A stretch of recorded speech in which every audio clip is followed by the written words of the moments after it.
The University of Waterloo and its Faculty of Arts acknowledge that much of our work takes place on the traditional territory of the Neutral, Anishinaabe, and Haudenosaunee peoples.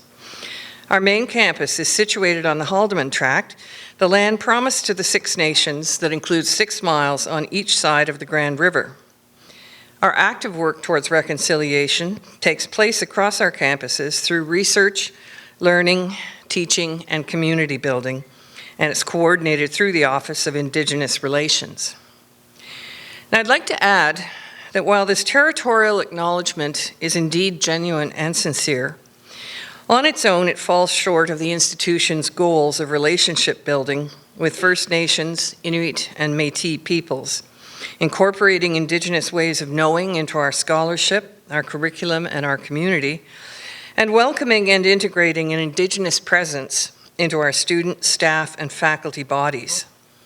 The university and the Faculty of Arts are committed to dialogue and pathway building and will continue to work together with the Office of Indigenous Relations and the institution as a whole to bring about the transformation that we hope to see.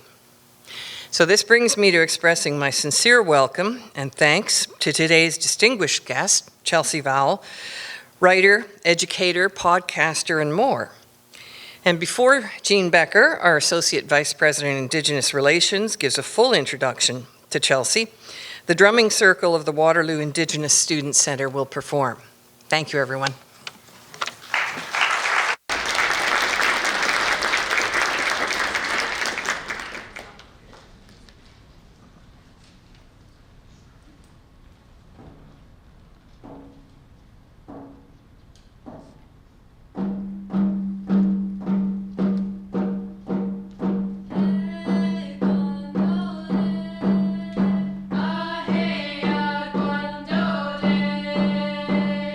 Hey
So welcome, everyone. Thank you so much for coming today.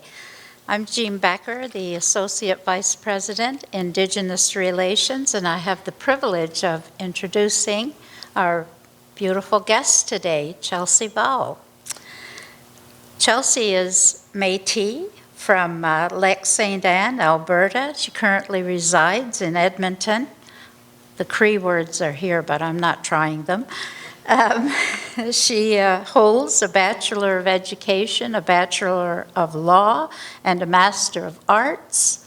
She's well known as a public intellectual, a writer, podcaster, and an educator.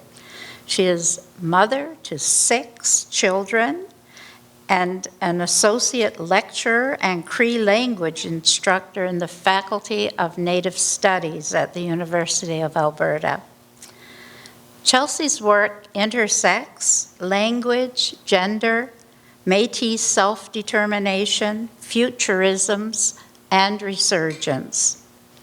Her award-winning essay collection, Indigenous Rights, a Guide to First Nations, Métis, and Inuit Issues in Canada, explores the wider social beliefs associated with the relationship between Indigenous peoples and Canada. Her recent collection of short fiction, Buffalo is the New Buffalo, tells powerful stories of Métis futurism that envisions a world without violence, capitalism, or colonialism. You should all read that. Along with Molly Swain, Chelsea co-founded the Métis in Space Land Trust and co-hosts Métis in Space, an Indigenous feminist sci-fi podcast that brings critiques of mainstream portraits of Indigenous people into conversation with an anti-colonial futurities and imaginings. Please help me to welcome Chelsea Bowe for her talk on Indigenous futurisms. Thank you very much for that. Thank you so much. Got stuck there. Awesome. Thank you. All right. Tansi kakiao hawiak Mr. Heini miweten ga wapam itagok uta egwa Chelsea Bowe nitzigason mantusak aigenek otsenia onehia kiskana wa mageo wahiao ita akamik amatsquachi waskaigenek ga wigian megwats egwa Neotwasik nitotansen kagige nistosian. So I'm going to do the rest in Cree, so we're all good. Okay, so, no, just kidding. So I'm just introducing myself again. As an Otbemsu Inu, as a Métis person from Lac St. Anne, thank you for having me here as a guest, and I'm grateful for all of you, those of you out in the internet who are also watching. And I was just letting you know that, as was mentioned, I have 6 kids, so I'm always exhausted. So if I just start babbling incoherently, there's a reason for that. Like it's normal. It's fine. So okay, thank you for joining me. I get to talk about some nerdy stuff. Usually people have me come talk about like stuff that's like important, but but I want to nerd out. So let's nerd out together. I'm super pumped. Okay. Oh, it works. Okay. So. I like to think about Indigenous futurisms in a couple of different ways, and before I explain to you what Indigenous futurisms are, I'll kind of get into some context about why I think it's a really powerful thing to engage in. So I'm calling this Anisko Hotsagan, which is the Cree word for a string of beads. So I'm comparing Indigenous futurisms to a string of beads. Why? There will be a quiz later. Okay. All right. So first, I want to set the scene. I want to think about apocalypse. Because this is sort of the framing that a lot of us have always existed in. I think for a lot of younger people, then the sort of looming dread of like climate collapse and disaster and all these things like feels fresh and new. But my dad grew up my dad was born in the 50s and grew up in the 50s, where like atomic concerns were a big thing, where they were, duck and covering. They were worried about like the end of the world through nuclear war. So every generation has that sort of looming dread about the end of the world. Today's no different. We just, it might shift a little bit. But quite often, the way that we relate to one another and the kind of creative endeavors that we engage in are framed against the backdrop of apocalypse. So I just wanted to break that down a little bit. So what exactly is apocalypse? Essentially, if we sort of look at all the various scenarios that are possible, you've got some common situations. You have a breakdown of social and political systems, right? So everything just sort of like falls apart. That's the main one. There are often extreme changes to the environment. So that could be like changes to the urban environment or to the natural environment outside of that, although cities are on the land.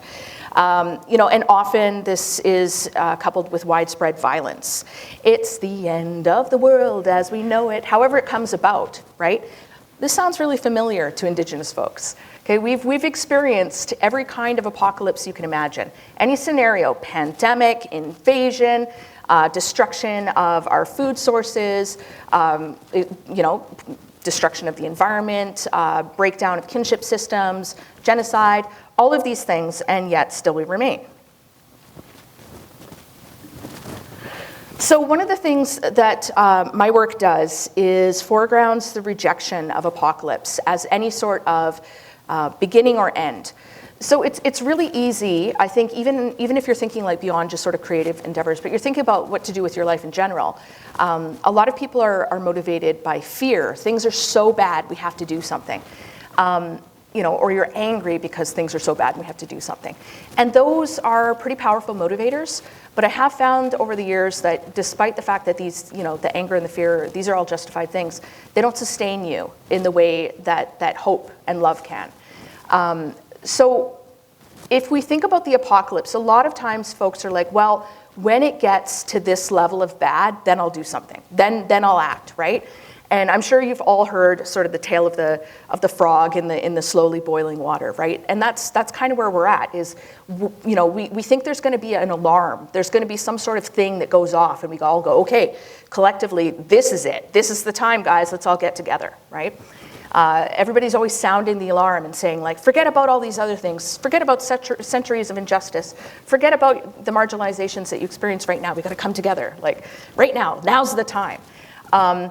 And who gets to sound the alarm? Who decides that now is the time that everything's terrible? For Indigenous folks, we were sounding the alarm a long time ago.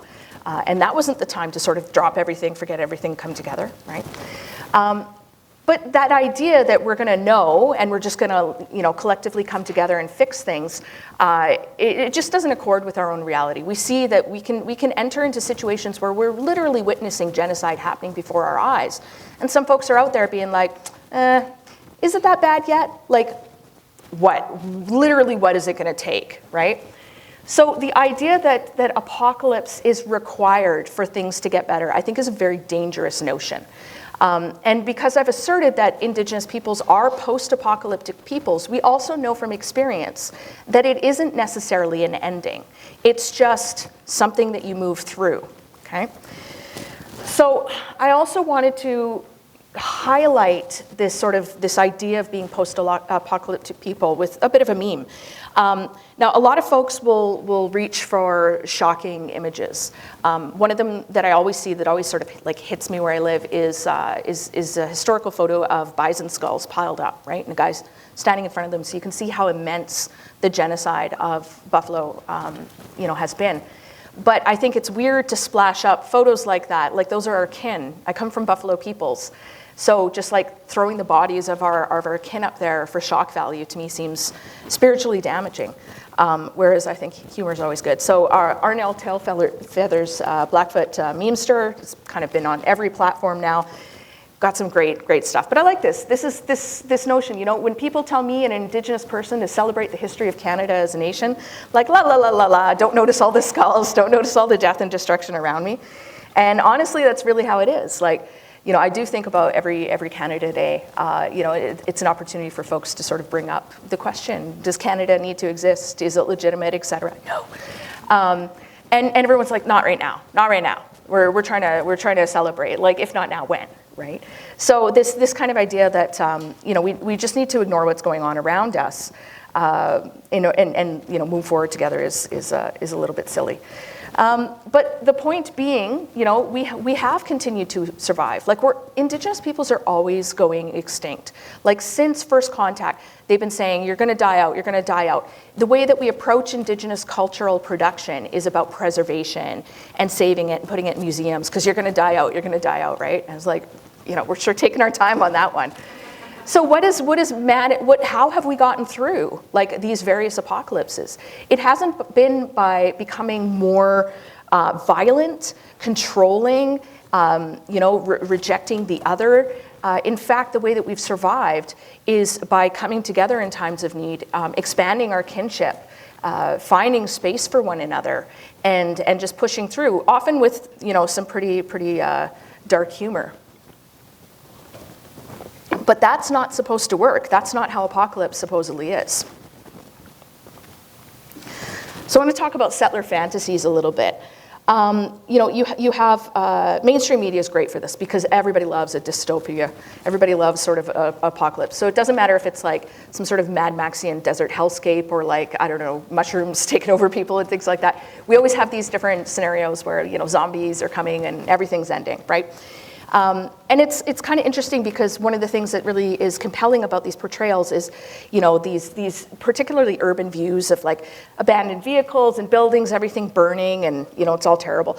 And this is the lived reality for far too many people around the world. So why is this evoking any sense of anticipation and enjoyment rather than dread? Like, shouldn't the idea of that be what, if apocalypse is like what's gonna make us like come together and change things, shouldn't the idea of that like be galvanizing instead of something we're like, yes, we're so excited about? So I was thinking a lot about this, pretty deeply about like, why is the apocalypse so sort of sexy, in Western thought?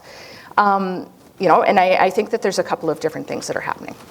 So if we look at sort of portrayals of apocalypse in white stream media, we get this notion of like creating order out of chaos, okay? So it doesn't really matter what the scenario is.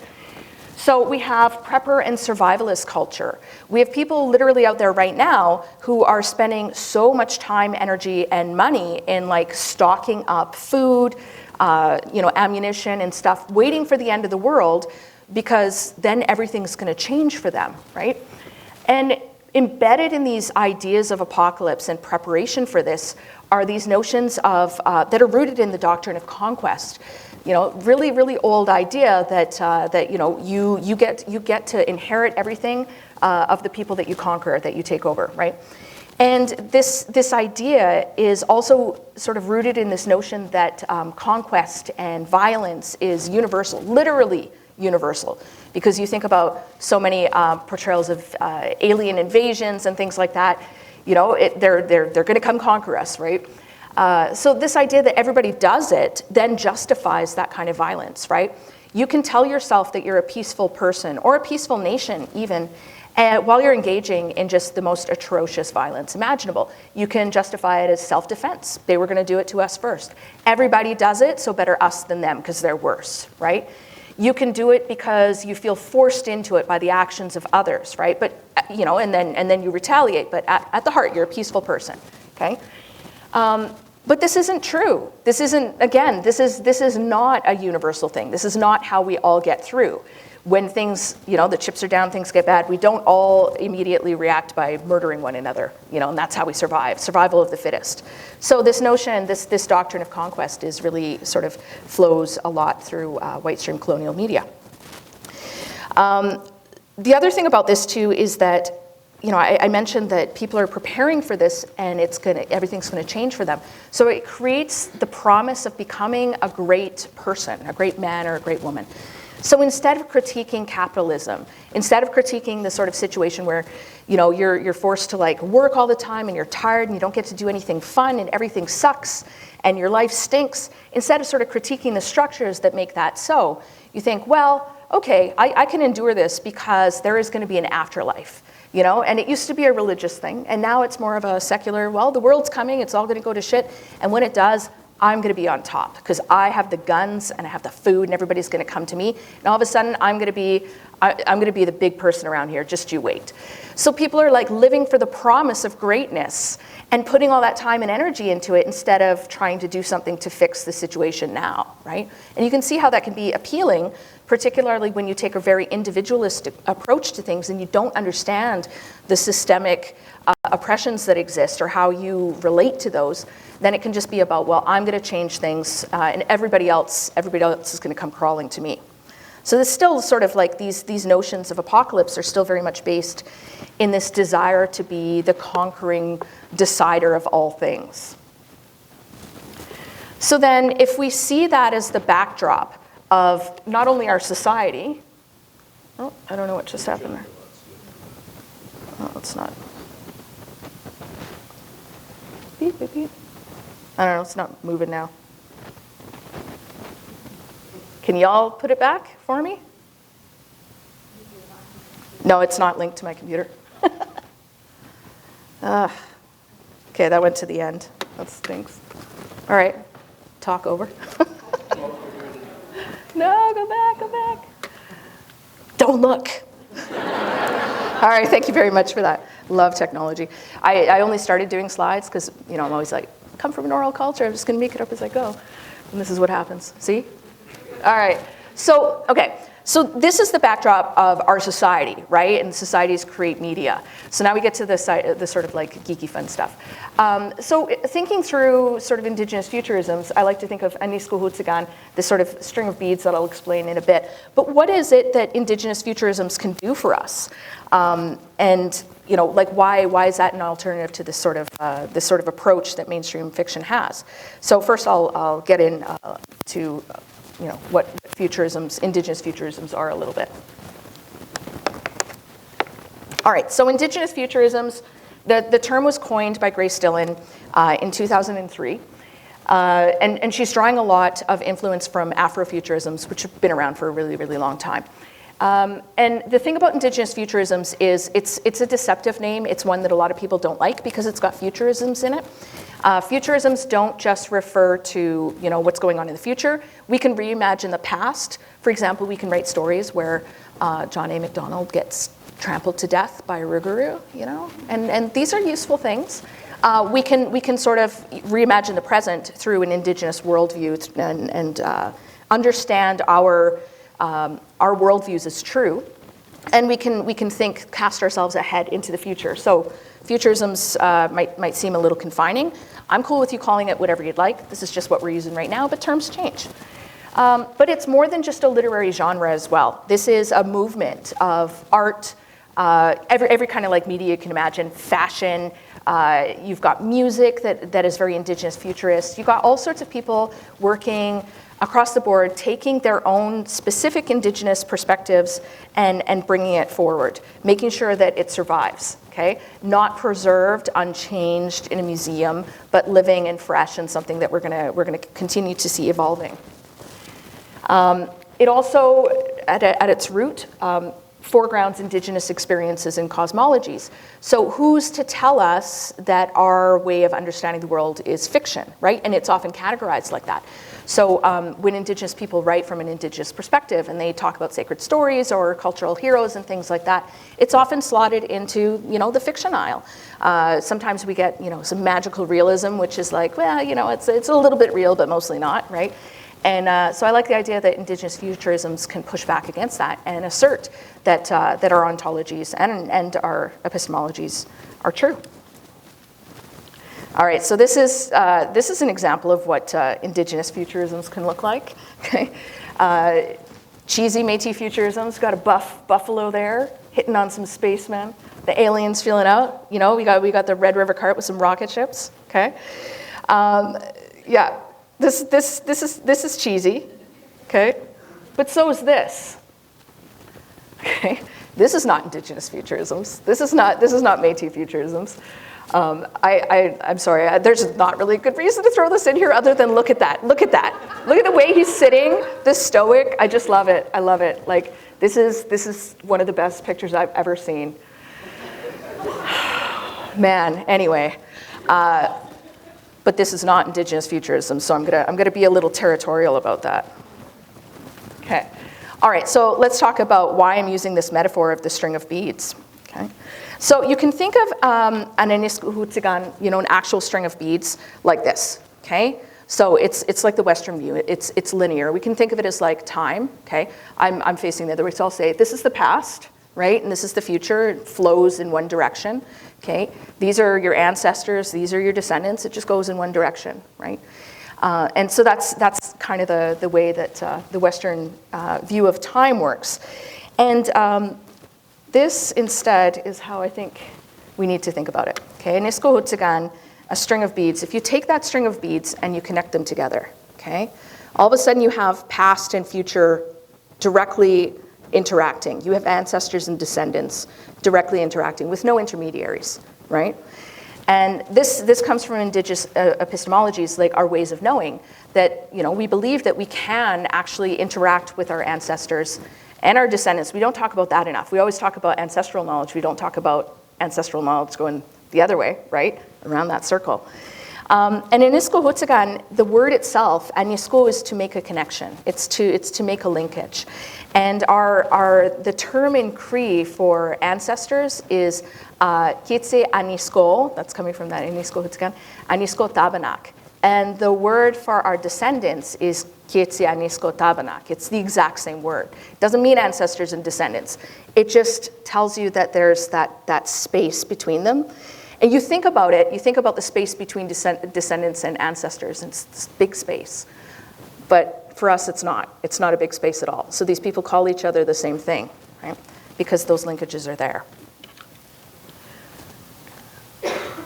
So then, what do Indigenous futurisms do coming from this perspective? So our ontologies, our worldviews, and our epistemologies, or our ways of knowing, are valid and real. It's sad that I even have to keep saying that, right? But we're constantly being told that that's not reality. It's not true. This is just made up. It's fiction, right? Meanwhile, also all sorts of other things get believed as universal and objective truth. So we don't really need Western recognition to exist in the past or the future or the present. How we understand ourselves and the world around us is simply our fact, and so we get to assert that, and we don't always have to explain it. It's not science fiction, it's not fantasy, it's not even magical realism, it's just our reality. So we can call it futurisms, or we can just say we're just writing our own truths from our own perspectives, and that's fine. But Indigenous futurisms foreground the diversity of different Indigenous nations' understanding of the world. We have some, common ideas about things, but there is that extreme diversity. And one of the things that's so exciting right now about all of the literature and art coming out is that it is increasingly becoming more nation-specific, right? We're able to, even as Indigenous peoples, learn about other nations in ways that simply weren't possible when everything was very homogenized and we were only allowed to exist in memoir or in museums or in cultural productions that were legible to settlers. Now we're doing all sorts of weird and kinky stuff and nobody can tell us no, right? So yeah, the first thing that Indigenous futurisms does is foreground those Indigenous ontologies and epistemologies. So Grace Dillon says that all forms of Indigenous futurisms involve discovering how personally one is affected by colonization, which sounds kind of like a drag, right? It's like, I'm just gonna sit there and think about how everything sucks. But it doesn't have to be, right? You can think about those things and still be joyful, be like, And she says that it also requires discarding the emotional and psychological baggage carried from the impact of colonization and recovering ancestral traditions in order to adapt in our post-native apocalypse world. So Indigenous futurisms are not just telling fun stories. We are grappling with the reality of colonization because we can talk about decolonization, and it's a really important conversation to have, but not a single one of us exists outside of colonization. Some people like to, set up this dichotomy of colonized and decolonized peoples, but how can you be decolonized when the entire structure is colonization, right? So we need to understand it. We need to see it. If we're going to dismantle it. And I often think about those Kitse Anisko Tabanak in the future how little, hopefully, they'll be able to understand us. Because if we're successful, if we manage to make decolonization, non-metaphorical decolonization, the return of Indigenous lands and lifeways, if we make that real, they simply will not be able to understand us, how we think, because we exist with colonized minds, no matter how much we want to struggle outside of it. And if we do things right, they won't. Right? So we're going to have some communication problems when we're meeting here on that Eniskootsagan, but I'm ready for it. So it's not just telling stories for the sake of telling stories. We're telling stories so that we can understand structures and dismantle them and then create something that's better. So Maori scholar Linda Tuhiwai-Smith insists that the transformative potential of futurism's work comes about by changing rather than imitating Euro-Western concepts. But most importantly, as Cherokee scholar-writer Daniel Heath Justice explains, we use stories, art, music, fashion, whatever we're doing, to imagine otherwise, okay? And I really think that Indigenous futurism gives us the time and space to do that. Indigenous communities don't get a lot of time to sit there and think about the future. We're often really hyper-focused on surviving the present, right? And this is a reality. We're just scrambling to make sure that people are okay. Whereas sort of Western culture has given itself the space to cast itself forward. You know, you think about like Star Trek, for example.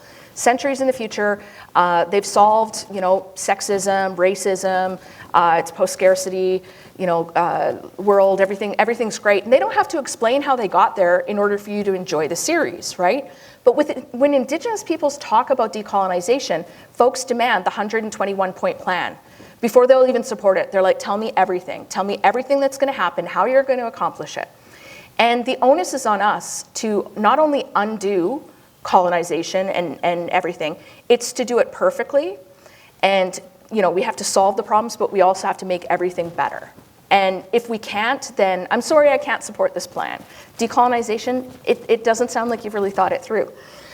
And so one of the ways that Indigenous futurisms can sort of get us around that is we can sit there and we can just imagine. We can make some time and space to think up little silly stories where, you know, for example, Canada doesn't actually make it into the West and the buffalo are never genocided. Like, what would that mean for so-called Canada right now?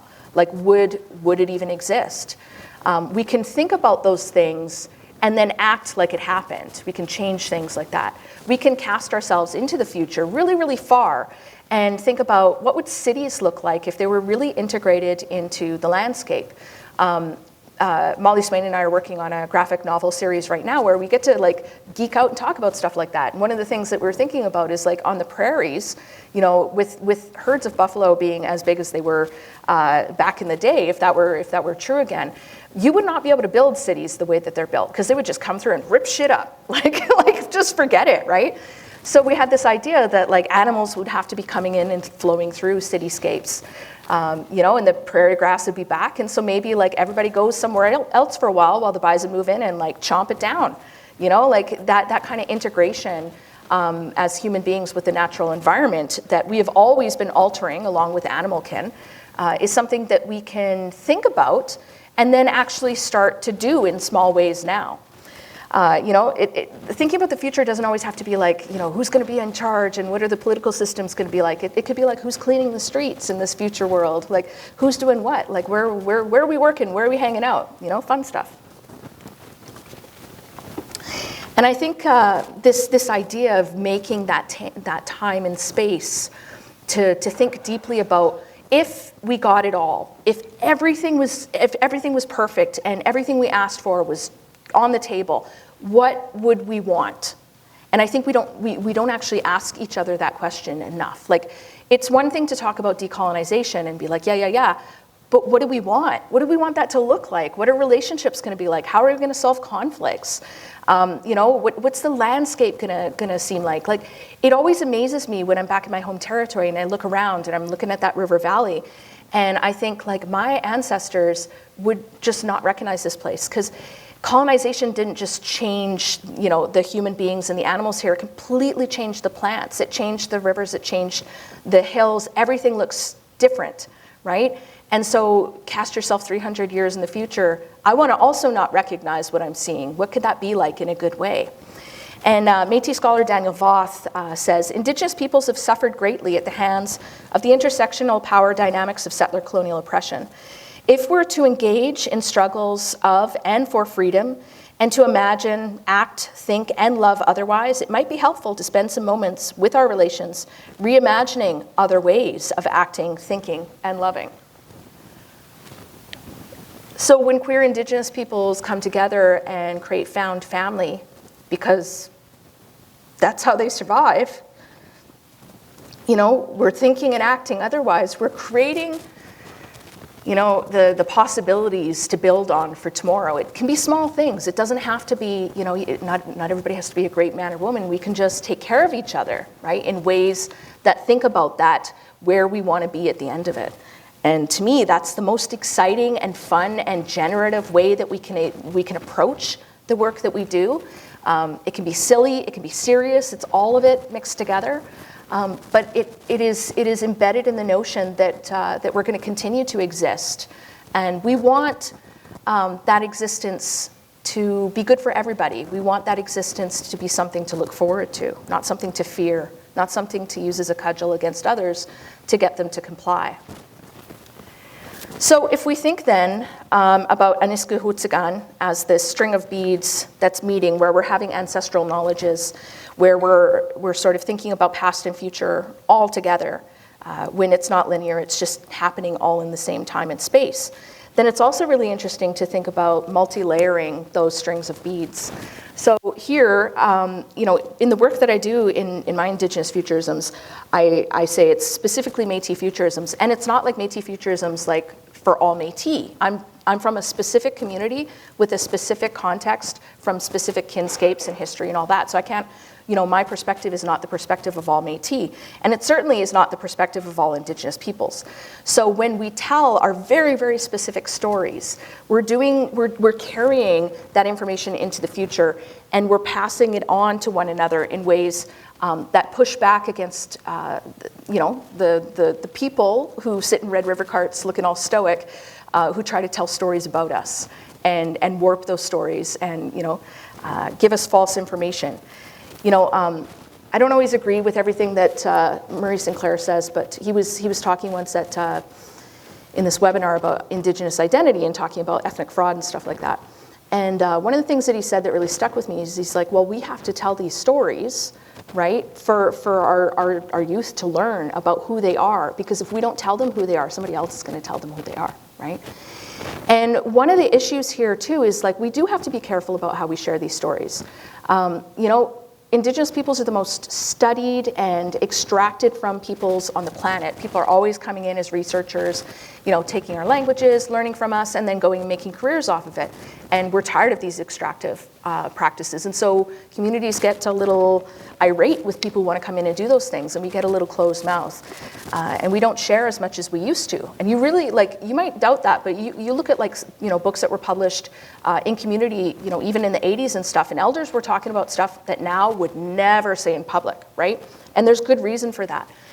But we also walk a line of having so many of our own people doubt themselves. And I was speaking before to some folks about this.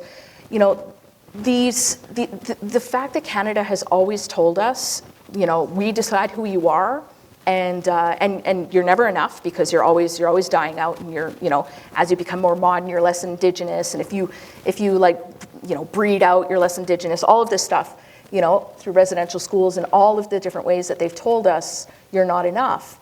It makes sense that pretty much every Indigenous person is walking around with an imposter, syndrome complex. I've met people who are deeply embedded in community, who grew up there, or from ceremonial families, and they're sitting there calling themselves reconnecting. What is that? What? What is the ideal that we have there, this impossible standard that we're supposed to meet so we can be the most Indigenous? It doesn't matter if we're talking about elders who have done all the work to reconnect and learn and be able to teach. There's that seed of doubt in all of us, and it's a particular violence. And so one of the ways that we can address that is we do have to tell our stories in a careful way to make sure that they're not being used improperly, but we have to be the ones who are passing this knowledge on. And I'll give you a little, like to break it up a little bit, I'll give you a little bit of a funny anecdote about that. A couple of years ago, there was a study that was testing whether or not you could make a knife out of frozen human feces. Why, you ask yourselves, would anybody want to do that? Well, decades before this, a researcher had gone into an Inuit community, and somebody there had told them that, one winter it got really, really bad, and we were going to starve to death, and so we had to do this in order to kill sled dogs and survive. And very credible, right? Writes it down, publishes it, it gets passed around. It's a story that's been told again and again. Finally, somebody was like, I wonder, let's see if that's even possible. Turns out, no. Okay. And we have lots of stories like this where, you know, people like our elders are not silly. They'll put stuff in there sometimes that makes the rounds and just keeps getting repeated. And you're like, oh my gosh, I can't believe they still believe that.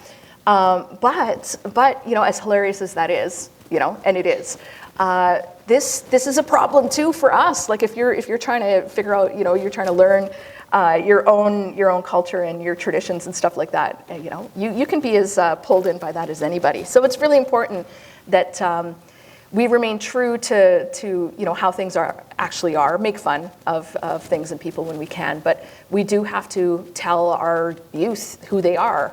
And that can be through all sorts of storytelling. So I just put it up there just in case you were wondering about the word Kitsianiskotabanak. But this idea too, if you have many of these strings of beads, having these inter-Indigenous conversations are also really generative. What has been so successful in the colonial project is divide and conquer, right?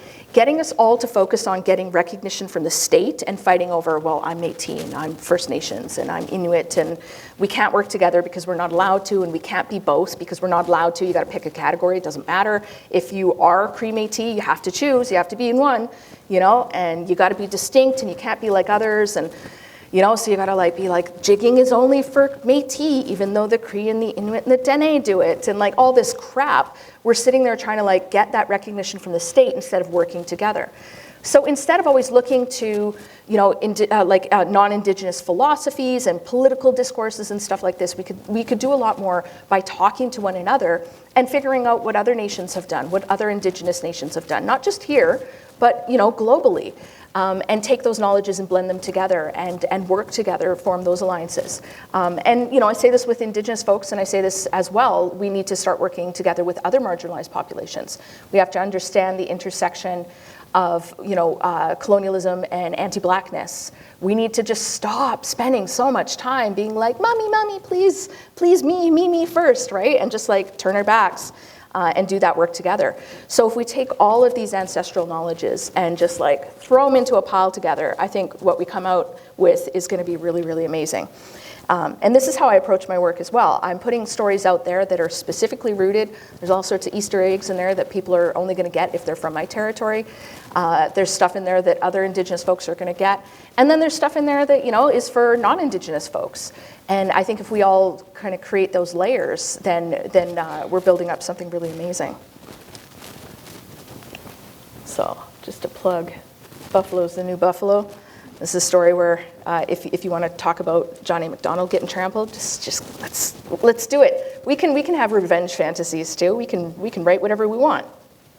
Who's going to stop us? All right. So another thing that really guides my work, and I think this is a really great quote. Weirdly enough, Molly Swain and I made this Métis in Space podcast. We're on our 6th year. It's been taken, I think this is the 4th year of the 6th year. We haven't put anything out in a really, really long time. But weirdly enough, people I guess they didn't listen to us and they thought we were really sciencey. So they invited us to a science conference and we got to talk to actual physicists and people who science. And we're just sitting there what? In our little fake lab coats and stuff. But it was super cool. Erin Bowe was there. She's a former physicist and she's a young adult author now and Governor General Award winning, really cool person. And she said at that point, we were talking about sort of, climate collapse and the apocalypse and all of this in a very real and balanced way, but not in a fearful way. And she was talking about how, because of rising sea levels and sort of climate change, we're looking at millions of people, hundreds of millions of people around the globe being displaced. This is already happening, right? But she was saying, this is something that this is reality. This is not, fiction. This is happening. And we need to start thinking about what to do now, not when it happens, when everybody's coming and we get fearful and we start, putting people in cages and denying them rights and all of this kind of stuff that we continually see, right? She said we need to build a future where we can take in the kind of displacement that we're seeing and will continue to see and build communities around displaced peoples. And that can sound like really like, what does that even mean, right? But this is something that Indigenous folks have been doing for centuries. A lot of us have been displaced and we've had to take in the remnants of entire nations and form new ones and grow our communities together. And it's so important to take the time and space to cast ourselves into the future and actually think about this and form policy based on what do we want to see, best case scenario, rather than allow ourselves to be manipulated by fear-mongering tactics where the other, the desperate other, okay, who could be us, somehow becomes the enemy. Because the dehumanization that we see in the rhetoric around displaced peoples allows everything up to and including genocide. When you dehumanize somebody, it's self-defense to harm them, right? And so whether or not we're talking about within the context of Indigenous futurisms or just thinking about the future in general, all of us, Indigenous and non-Indigenous alike, these are conversations that we should have been having anyway, and some people are having them, but we have to think about it now. How do we ensure that we can take in and create community around displacement? Because this is our reality, this is our future now, and for the next couple generations. And taking that time so that you don't have to act right now is what I think is gonna stop us from making the worst kinds of decisions. And this is across the board. For anything that we're worried about, if we are making decisions reactively, if we're just trying to, we're scared, we're freaked out, we don't know what's happening, we've seen it again and again, it turns out terribly. So let's take that time and space and imagine otherwise. Perfect, I'm just about done. All right, so another quote that's always stuck with me that highlights the importance of telling our own stories, okay? It was at a 2018 Indigenous STEM symposium. Yes, we science, not me. We math, not me. Okay, but we do. It's kind of funny because Indigenous peoples always sort of exist in this like in between. We don't science, we're not quite magic. We're like this third other thing, this sui generis, like, I don't know, all the colors of the wind thing. It's so funny, it's so funny. If anybody knows, if anybody's actually sat down and like kind of named what that framing is, I would love to hear it because it's so bizarre. But anyway, STEM symposium with actual STEM people. Cree scholar Jessica Kolopenik made it clear that contrary to popular belief, Indigenous peoples can and do science. And she pointed out that science exists among a colonial complex. Like, obviously, but I guess we have to say it, right? It doesn't just exist out in the ether, it's objective, truth-based. No, it's like people making decisions, right, about science, how it gets applied. It doesn't exist in some sort of rational, truth-based vacuum. It has the power to alter, displace, and erase Indigenous peoples physically and spiritually. So one of the ways that we can push back against that is not to integrate those colonial ways of being into the work we do, whether we're sciencing or we're magicking or we're third other thing, right? And this is really important to understand. When she talks about like alter and displacing, I was sitting at a cafe like a couple weeks back and, listening to people talking. And this woman was talking about how she'd found this book on phrenology in an antique shop. So phrenology, if you're not aware, is this, we call it pseudoscience now, but it was the science of the time of measuring skulls and, deciding sort of like, the characteristics of human populations. So they used it to sort of like decide that, black people were this and da-da-da-da-da. And this science at the time was actually used during Indian removal by Jackson to justify pushing Indigenous folks, out, because it was like, well, they're not suited to modernity. Their skulls show this. This is a scientific fact, guys. Are you going to argue a scientific fact? And actually, cited this work as justification. So this is the thing, is like, wherever we are, we always believe that the information that we have is the most current and it's the most right. We understand that things were fallible in the past, but it's the most right now. And Kim Tallbear often warns us about calling things pseudoscience without understanding that it doesn't matter that we understand it to be pseudoscience now, because it was the science of the time. It had and continues to have the power to alter and displace and erase Indigenous peoples. And you know, it can be happening right now, and we probably won't know until later. And you know, people will be like, that's pseudoscience. So I think that the same thing that Jessica was getting at here is true of storytelling. Indigenous futurisms has to be done by Indigenous peoples, okay? I know people are not always gonna like that. They hate being left out. They're like, but I like Indigenous futurisms. Can I do it? Can I pretend? No, you can't, okay? Now, that's not to say that Indigenous experiences are uniform, not at all. You know, you can have folks who are 60 scoop, not connected at all, living in an urban environment, to the Canadian state. They don't look very authentic, but that is an authentic Indigenous experience. We should be telling stories from that perspective, because there's a lot of people who need that information, okay? There are so many different Indigenous experiences out there that can be represented. We don't need people pretending or thinking or imagining us, okay? That erases us, it displaces us, okay? So storytelling, like science, exists as it does among a colonial complex, and it has been a powerful tool of erasure. Ojibwe film critic and former journalist Jesse Wente points out that colonialism writ large is entirely based in the appropriation of pretty much everything First Nations: our lands, our cultures, our lives, our bodies. Cultural appropriation was the law in Canada for 70 years due to the Potlatch-Ban Amendment to the Indian Act, which de facto forbade First Nations communities from doing ceremony or storytelling. Were forbidden from using sacred items, yet they could put them in a museum and they could tell the stories around them, right? We don't need to do that anymore. One of the happiest problems that I have right now is that there are so many books, there's so much media out there that is done by actual Indigenous peoples that I can't even get to it all. And that was not the case 10, 15 years ago, okay?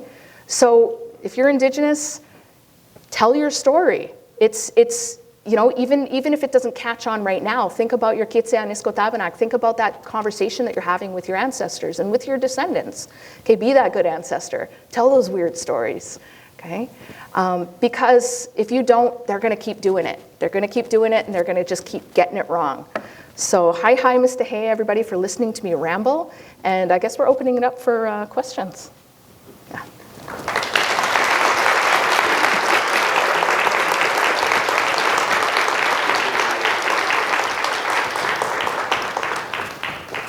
Ooh, are we gonna do this let's sit in the chair and do this.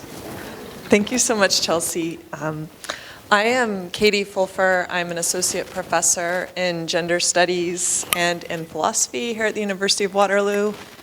But mostly for today, I'm just a really big fan. So this is super exciting to moderate this conversation about Indigenous futurisms with Chelsea.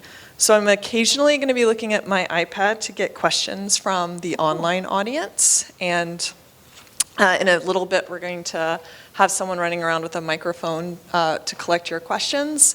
But I'm going to get us started with a few things I'm really curious about. Can I ask you a question about language and the Cree language and how it figures in your work? Yeah. Cree is sprinkled throughout your work. Sprinkled might even be putting it to... It's sprinkled so far, but it's going to be doused heavily from now on. So you have pushed back against people who want you to translate Cree terms. And then at the same time, I feel like there's a lot of accessibility in your work around the Cree language. So like in your contribution to this place, this wonderful graphic novel, you follow a convention that's common in common books to say, hey, all this language is going to be in the Cree-Y dialect. But you also translate the words sometimes and give pronunciation guides. So I wondered if you could talk about that, both that refusal against the expectation you'll translate, but also the ways in which you're making the language accessible in your work. Yeah. And how that connects to your Métis futurisms. Yeah, so this is actually it's a pretty big discussion in publishing. So one of the things that influenced me early on was DJ Older, who's like a Latino writer, did this really cool YouTube video about why he won't italicize. He won't allow the Spanish words to be italicized, because he's like, that's just how we talk. It's not sprinkled in. It's not like. And today I went to La Bodega, and tomorrow I'm going to eat plátano. You know, like nobody talks like that. They just pepper it in, right?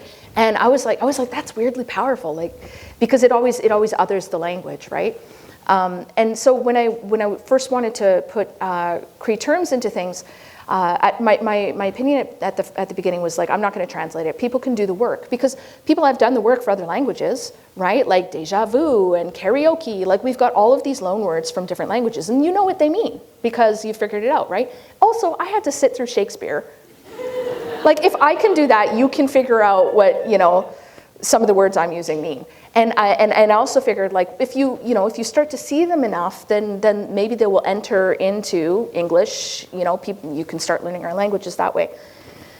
But then I had an interesting conversation with my kids, actually, about this, and they were like, well, I don't know what that word means. And I was like, I have not done my work, right? But I was thinking about that. I'm like, yeah, who am I writing for, right? And I'd always said, well, I'm writing primarily first for people from my own community, and then I'm writing for other Indigenous peoples.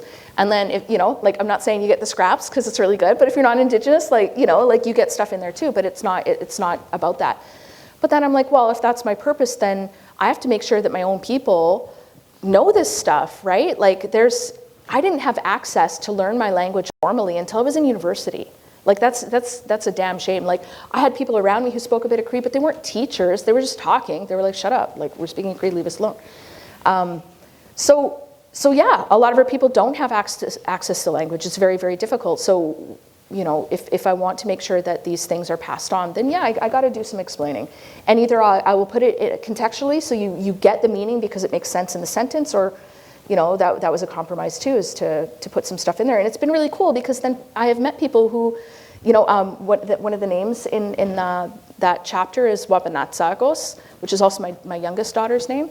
And I'll have people who, like, they know how to say it now and they know what it means. Like, that's awesome. And that's how we do it, right? We can make it fun. So yeah, I think you do have to push back. You have to say, yeah, I want my language in here, because you will, like, if you go out and you try to publish things, you will get people who are like, no. You need to make it legible to a mainstream audience, which means non-native people. And you might have to fight. But I think there's enough examples out there now of people integrating their language, like Wabgejig Rice. I noticed in Moon of the Turning Leaves, way more Anishinaabemowin now. So nice. So yeah, the more you do it, the more it's going to be, like, acceptable. You know, push through those barriers and get it out there. There's some questions coming in online. If you have a question in the audience, I'm actually blinded by the lights. So Olivia you can get Olivia's attention, but I'll ask you this question that came in from an online participant. I'd love to hear your perspective on resurgence as a driving theme for Indigenous progress, enabling the next generation of Indigenous people to live more Indigenous. How does that play into futurisms? What is more Indigenous? That's the question we have to ask first. Because I think a lot of us, like it or not, a lot of us have some sort of, like, embedded notions of what it means to be more Indigenous. And I think, you know, in some ways, you know, it's good to have the conversation, but I think sometimes it can be a little harmful when we have assumptions. One of the things that happens a lot, for example, is, you know, like, I didn't grow up urban, but I am now. It's been like 15 years of living in cities. And I really grew up with the notion that, like, if you were native living in the city, you were, like, less native, right? And like, really learned otherwise. But it's a common notion, right, that comes from outside of us. Like, if you don't look this way and you don't do these things, then you're not Indigenous enough. So first we have to have the conversations about what it is we're trying for there. And resurgence, I think, is a great way to kind of, like, understand that conversation.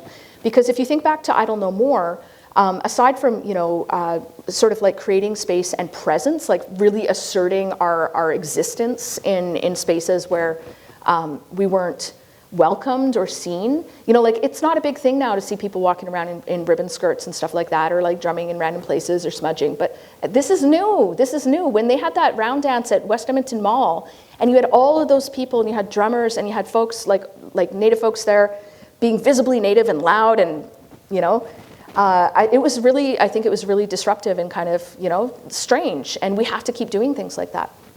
But what else happened was younger people were like, oh, you guys are talking a big talk about culture and this and that, so how come I don't know how to high tan?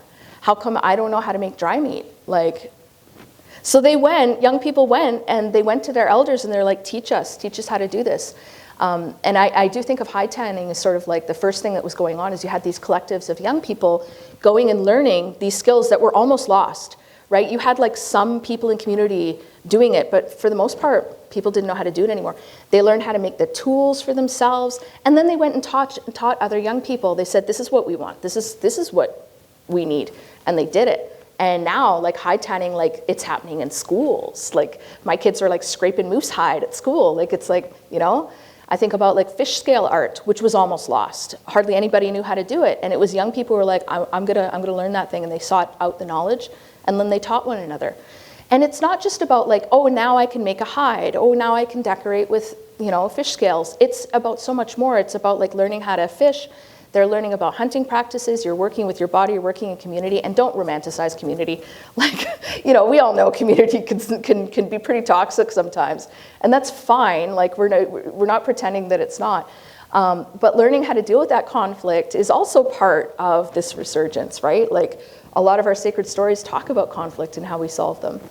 So resurgence to me is going to always be guided by what young people want, what they're thirsting for, and it's up, like, so funny now because I always think of myself as like really young, but I'm not. I'm an old head now, and so it is our responsibility when they're saying, "Hey, I need this," to like stop worrying about all the other stuff that you have to do and do it for them.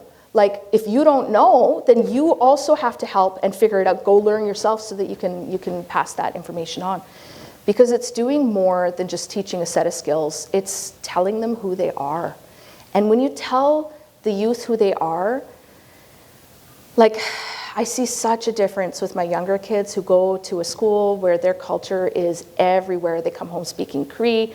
You know, they're around Native teachers, their principals, Métis, like, and the confidence and the self-assurance that they have is just, it's what I want for everybody.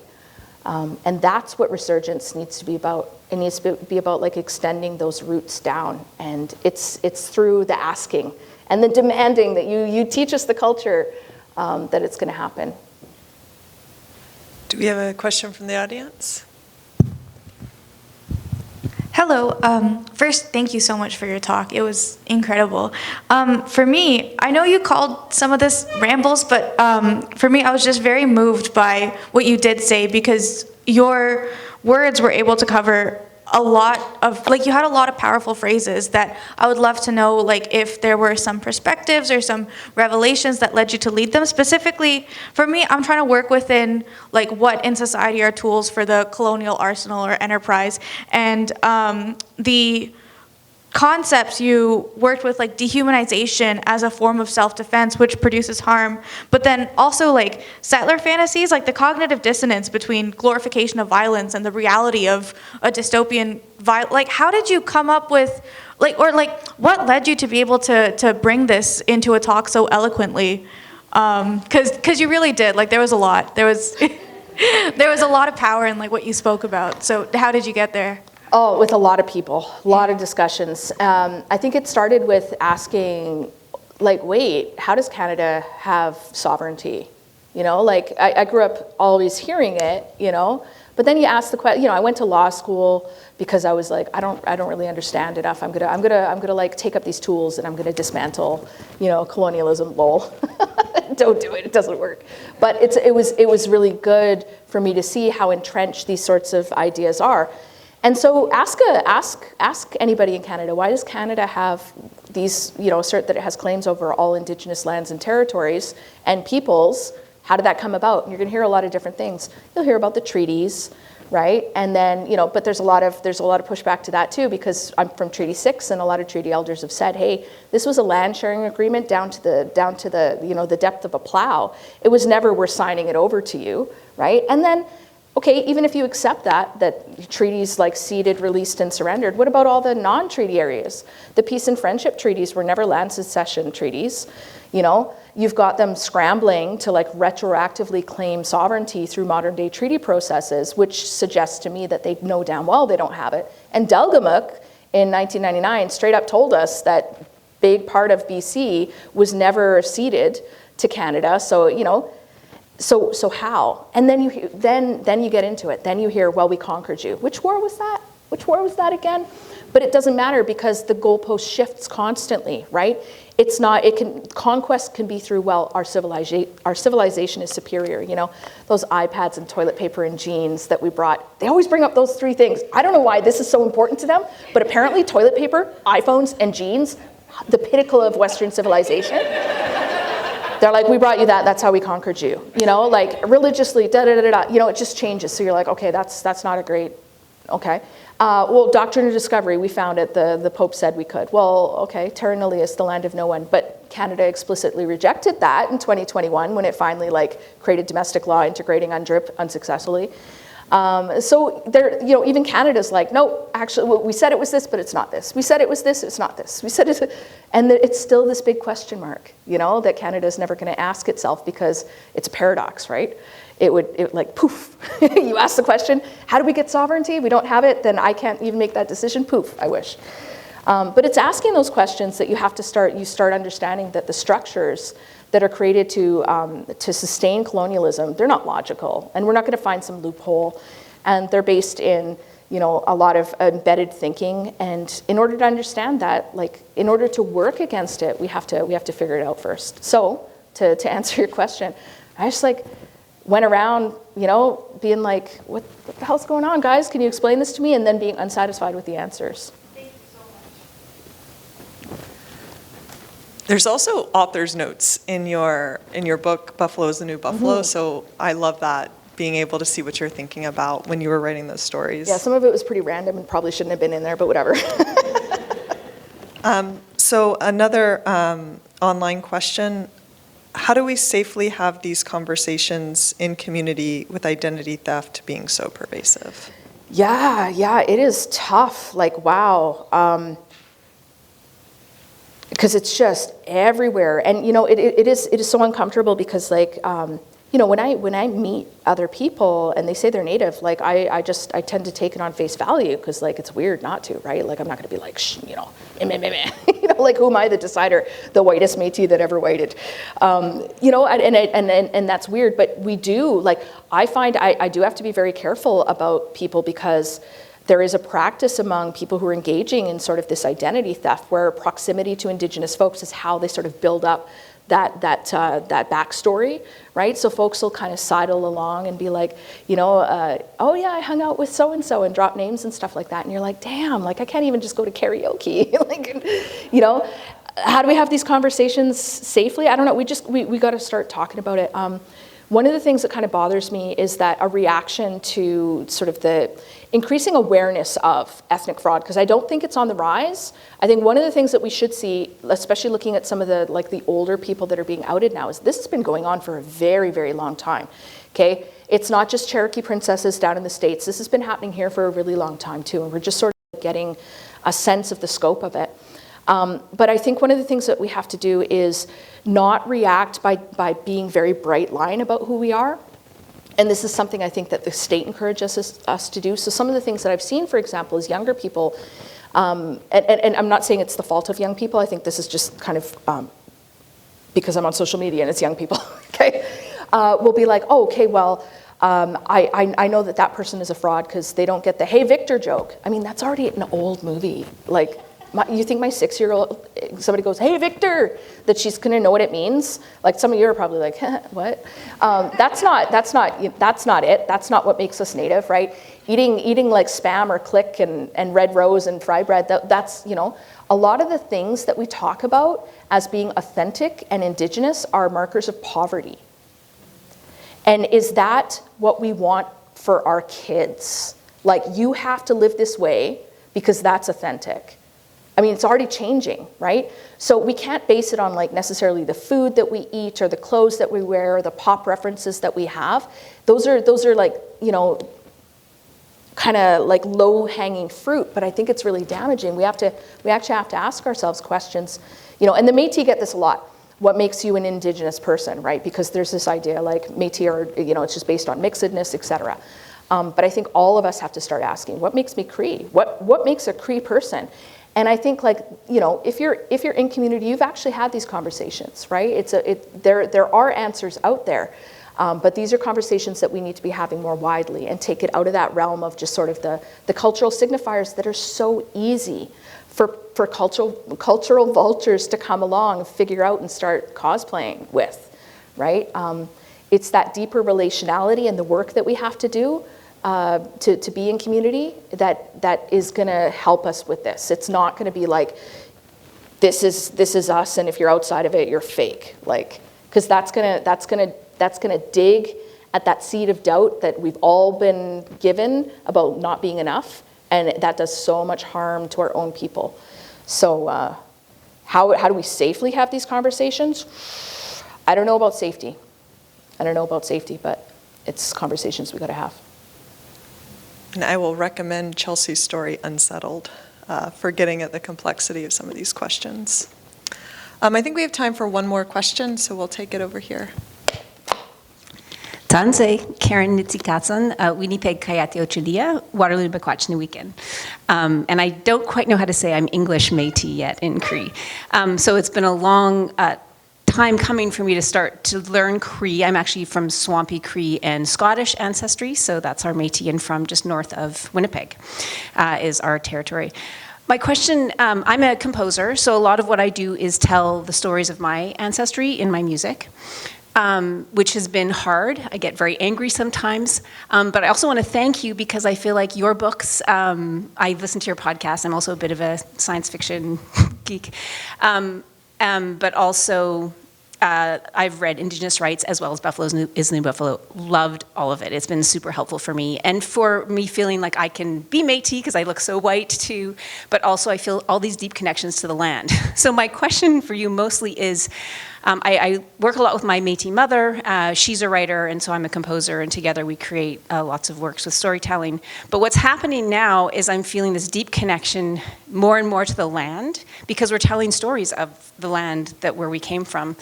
And I've been really fascinated by what you're doing with the Land Trust and wondering, I've been to Wanaskewin and was incredibly moved by what they did there, and I feel like we need something like that in the Selkirk area where I'm from because there's no place for the English Métis really to go. We hear a lot about French Métis in Winnipeg, not a lot about English Métis kind of in the northern part of, north of Winnipeg.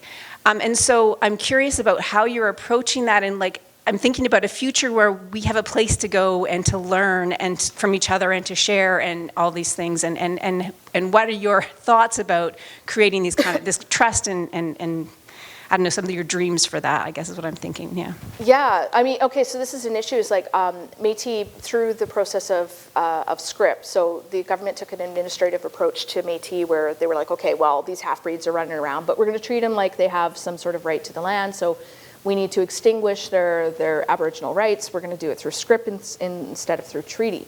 So this was the idea that they were going to set aside some of our land for us, and they handed out these certificates that you could trade in for a piece of land, or you could trade it in for some monetary value. And over the course of that script commission, 98% of it ended up in the hands of non-Indigenous people. Like there was an incredible amount of script fraud for all sorts of reasons. So Métis have ended up essentially completely displaced from land. And it wasn't until Métis in Alberta sort of petitioned the government and worked really hard there to create settlements that there was any land base at all left for Métis that was recognized by the state. Obviously, we still have communities where people are, but the state's like, meh, is it, whatever. So it's particularly difficult for Métis to go back to the land in the sense of going to a community, like what you would consider a reserve to be, right?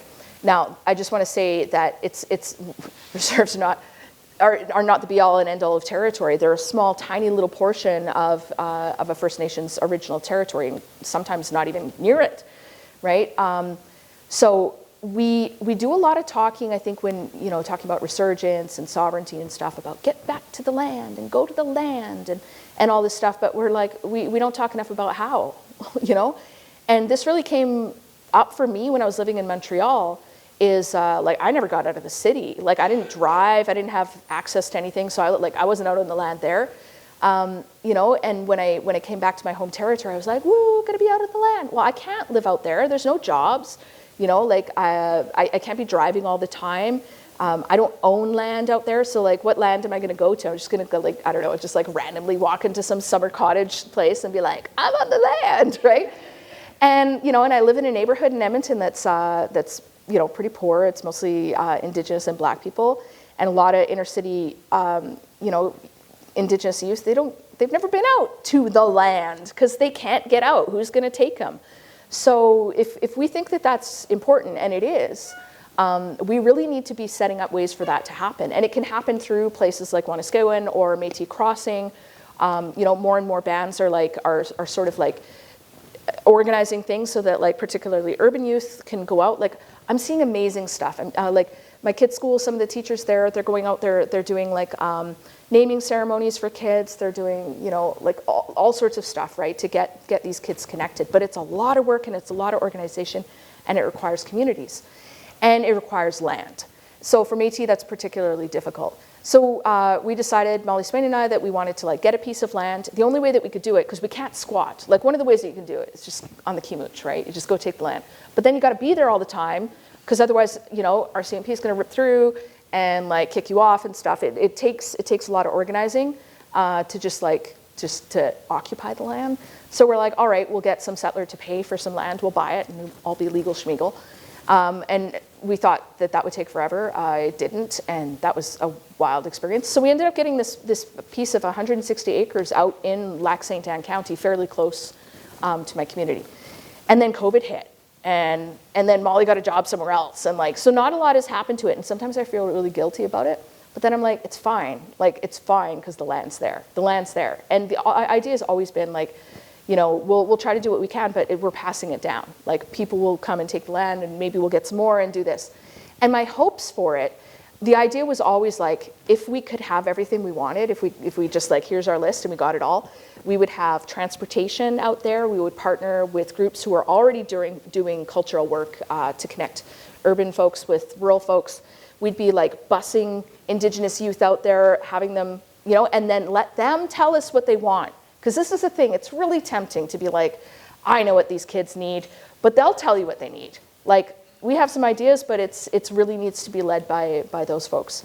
So yeah, I think if we're gonna talk a lot about like, go back to the land and go talk to your elders and reconnect, then we as communities need to start like providing a path to do that.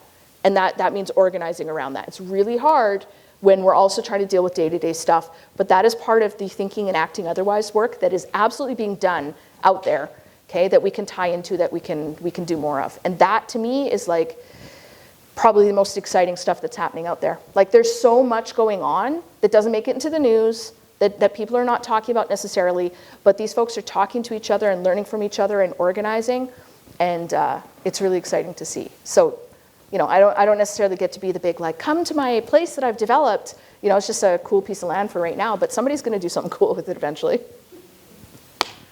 So thank you so much, Chelsea. You describe your relationship with your readers as one of collaboration and opening up questions, and I think you've really done that for us today, so thank you. The library does have e-copies of all of Chelsea's books in case you want to explore them more. And I'm very pleased to welcome Tara up to give you a gift. Oh my Thank you God. so much for being with us.